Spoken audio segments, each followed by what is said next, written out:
श्री गणेश विसर्जनाच्या पार्श्वभूमीवर कोल्हापुरात हिंदू जनजागृती समितीबरोबरच हिंदुत्वनिष्ठ संघटना आणि महापालिका प्रशासन यांच्यामध्ये बैठक झाली। या बैठकीला महापालिकेच्या उपायुक्त शिल्पा दरेकर, सहाय्यक आयुक्त स्वाती दुधाणे, प्रदूषण नियंत्रण मंडळाचे अधिकारी आणि हिंदुत्वनिष्ठ संघटनांचे पदाधिकारी उपस्थित होते।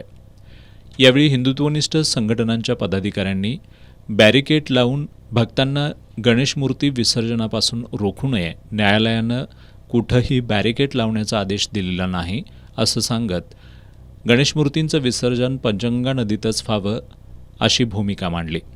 सुशील भांदिगरे यांनी वर्षभर नाल्यांचं सांडपाणी नदीत मिसळत असतं, तर दुसरीकडे गणेश विसर्जनाच्या वेळी महापालिका पर्यावरण रक्षणाची भूमिका घेतं।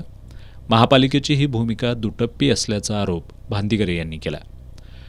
भाविकांचे धार्मिक अधिकार हिरावून घेऊन बॅरिकेड लावले जातात, त्यामुळे भाविक आक्रमक होऊन बॅरिकेड तोडून विसर्जन करतात। याचा अभ्यास प्रशासनानं करायला हवा असं मत दीपक देसाई यांनी नोंदवलं। या बैठकीला उदय भोसले, संभाजी साळोखे, राजेंद्र तोरसकर, विकास जाधव, शरद माळी, आशिष लोखंडे, योगेश केरकर, निरंजन शिंदे यांच्यासह हिंदू जनजागृती समितीचे शिवानंद स्वामी, आदित्य शास्त्री यांच्यासह अन्य संघटनांचे पदाधिकारी उपस्थित होते।